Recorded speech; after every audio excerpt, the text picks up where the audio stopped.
We have with us the Assam-origin founder and CEO of UMA.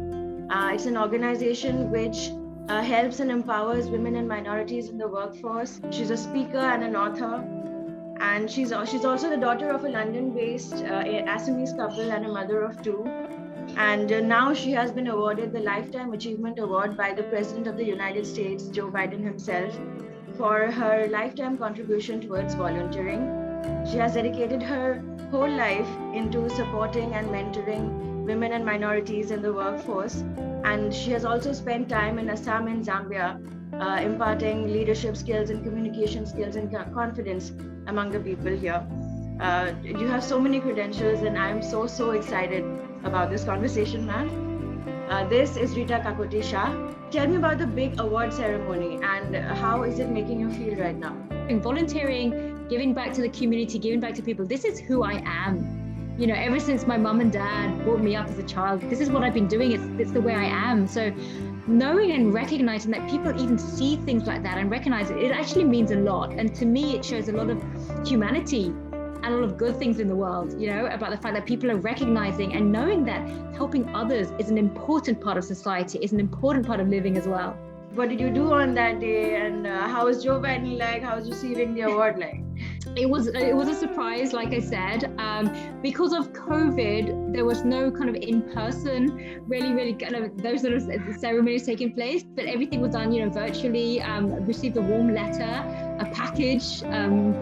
A special package, and it was a very special ceremony. You know, a warm personal congratulations note came as well. Being acknowledged by, you know, somebody that I always admired, and you know, the highest office of the land, and it just meant a lot, I've got to say. And also not just for the work done in the US, but around the world. Could you recount on your experiences mentoring women in Assam and youth in Assam, and teaching them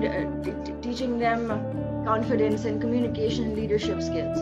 So just imparting those skills are some things that I found, having grown up in the West, born and brought up in London, living now in New York City for over 10 years, there are certain skills which seem to come a lot more naturally in the West.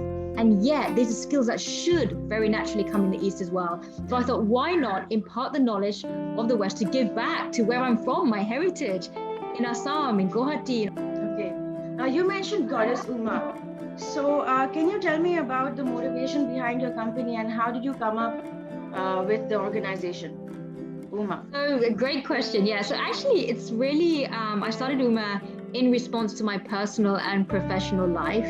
Out of all of the jobs I've ever done, I found out that being that full-time mother was the hardest, most challenging job I'd ever done. Not only are you working 24 hours around the clock, you never take a break, you're always on call, and it's just non-stop. But also you're picking up so many life skills in doing so, skills that are important back in the paid workforce.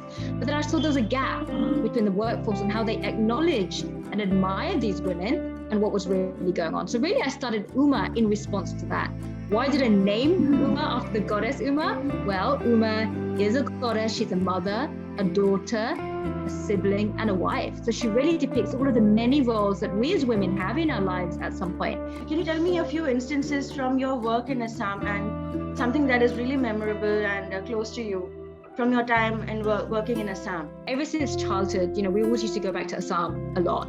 And ever since, my youth, my adolescence, I'd always been sort of traveling and going back, even without my parents, from different projects going on. For me, it was just spending time with my other sisters or, younger sisters, my pontis, I was just spending time doing that. I wouldn't even call it, volunteering my time or helping. This is just something that I wanted to do from my heart.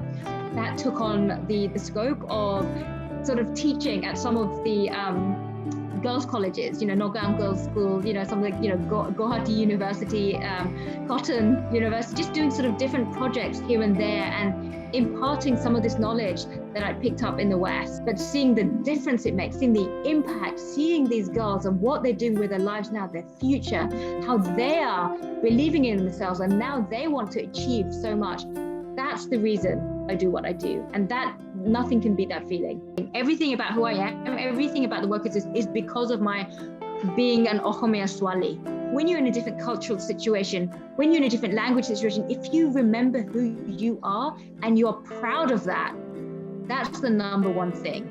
I love putting Assam on the map. There are so many people that they know where India is, but they haven't heard of Assam. I make sure they hear of Assam every single time. When people celebrate things at schools here, I make sure that Bihu is on the map. I go in and I teach the kids dancing Bihu. I get them things they know how to dance. Can you tell us a few success stories of individuals in Assam that is most memorable to you and you think you really imparted a change here? There's so many people that don't put themselves forward because they think, oh, I live here, I might have a power cut, I don't even have proper Wi-Fi, I'm not going to go there. There was a young boy actually, he had an old sister that lived, I don't remember the name of the village, but they had an example where they didn't want to do anything, they'd given up, they always didn't want to get educated. They felt so bad about themselves, like, just the messaging I gave them was about how they can just believe in themselves and think that is the idea. You just have one idea, you go to speak to one person about it. If that one person believes in you, that means you're starting something. It's a domino effect. Go to the college, go to your local, dokan, go somewhere, speak to some uncle, go and have tea with an auntie, just go and speak and talk to somebody about that idea. And that is how, if it's impacting somebody's life, if it's making a difference, if you are solving a problem and you can do it in a way that you know isn't being done, that's all you need. What are the other services that you do for the society? Gosh, so many things really. So for example, we have quite a few elderly people, whether it's when I go back to the UK, whether over here in the States, I just spend time with them. I talk to them. I just spend time with them. I don't have many hours in the day, but when I do, I like to kind of spend time with other people, and just things like that is giving back to your community. When people think of how can I volunteer, what can I do? You can do anything. If you make somebody's life better, if you make somebody else feel valued, that's what volunteering is. That is what mentoring is. That is what giving back to the community is. How can you make the world around you a better place? How can you make others around you feel more valued and better about themselves? Thank you for motivating so many people. Thank you for bringing changes into so many people's lives. Please keep doing the good work. Oh, thank you so much. And keep doing what you're doing. I love it. Thank you, ma'am.